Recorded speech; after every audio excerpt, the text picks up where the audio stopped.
I get asked all the time what my favorite Jeep is, and I mean, I understand that. I have a lot of them, and honestly, for me, it's like, depending on what I'm gonna do. Sometimes I love my 715 because it's cool and it's old and it's got leaf springs on it. Sometimes I love my LJ that's basically a race car with a Jeep body. But for me, it's like my favorite Jeep is always gonna be the next Jeep that I plan to build. There's always one more that I wanna build next. And whenever I start planning it and thinking of what parts I'm gonna use and what tires I'm gonna use, I get excited about it, and then that one becomes my favorite.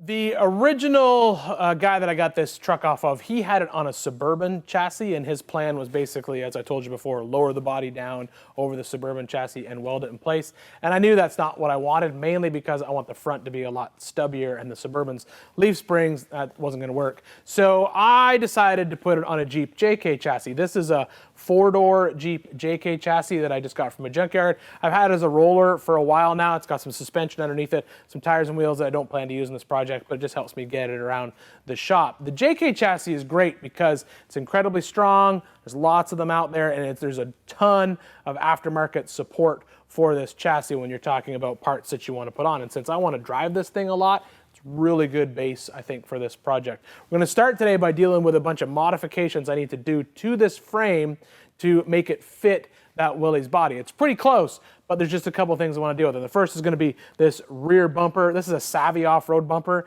It's pretty cool because the way it works is the rear bumper has a whole new cross member, moves the bumper up, it improves your departure angle, but I want to make it fit the body perfectly. So that means I'm going to have to drop the body down onto the chassis, test fit the bumper 3 or 4 times, and then basically start cutting up the actual frame.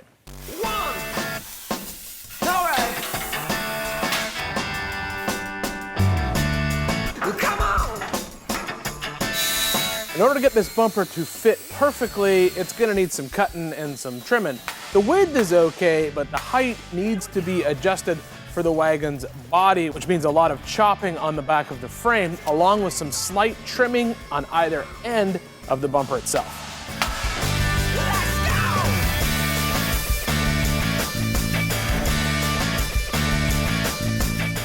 Front bumper is similar to the rear. It's a Savvy off-road bumper. I've actually had it laying around the shop for a while. That's why it's got some paint on it.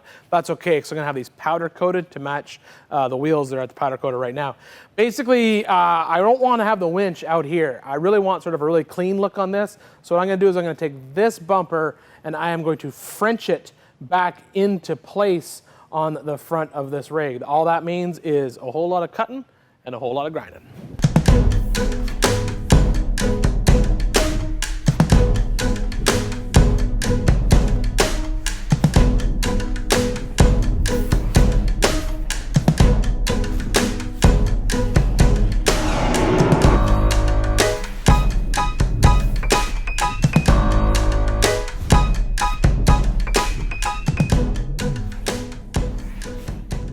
This show's kind of turned into like the Savvy off-road show with bumpers both front and rear. And then the last sort of big frame mod I need to do is getting this gas tank skid to fit. This is a Jeep TJ gas tank skid, and I like to use these a lot because they basically take care of a lot of problems for you. Drop a TJ fuel tank in here, comes with the straps, comes with the mounts. If you can find a place to mount it in the rig, keeps it up out of the way, and holds the fuel tank in place.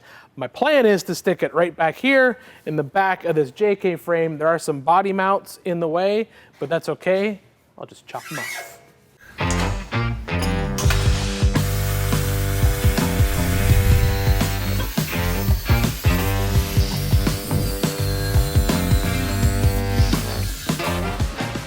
Cool. Look at that. It's like it's meant to be in the back of the JK as soon as you remove all the body mount.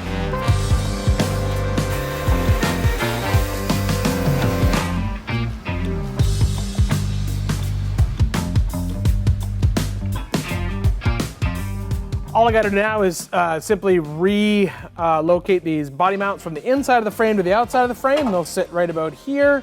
And the reason I dropped the body down was to check the space for the tank, and there's plenty of space.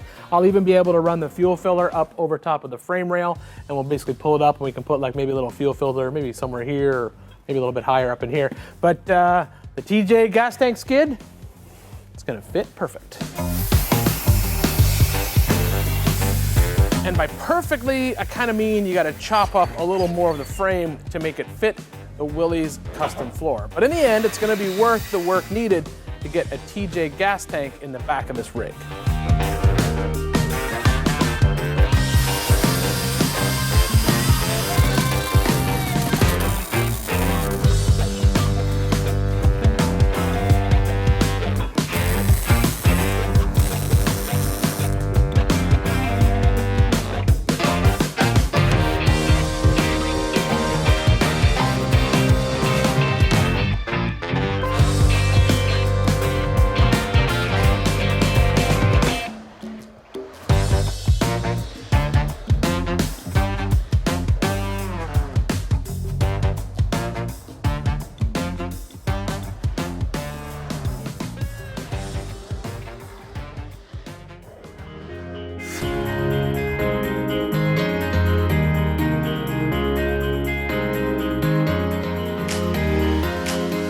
Not a huge amount of modifications made to this JK frame to make it work with the 53 Willys wagon body, and I'm actually pretty impressed with how few changes I had to make it fit. I think that's really, really cool, because the goal of this truck is to basically drive it a lot on and off-road. I think the JK chassis, it's a great platform for that, no questions asked. It was definitely the right decision to modify the back and the front of the frame to fit the Savvy off-road bumpers, as well as figure out a way to make this TJ gas tank skid fit. It's gonna be perfect on this rig. All I have to do now is sort of go over the frame. There's a few key items that I still need to cut off. There's a lot of factory exhaust hangers, and then a couple areas that I still need to grind, left over from some factory cross members that I cut out. But then it's pretty much ready for some suspension and some axles, tires, wheels, put a couple sway bars on it, build some motor mounts, maybe a tranny mount, up to a skid plate for that engine, obviously. You know, just a couple of things. But I want to thank you guys once again for joining me here in the Big Tire Garage, watching me build this bad old wagon. It's definitely been fun. I'm going to enjoy an adult beverage after my hard work. We'll see you next time in the Big Tire Garage.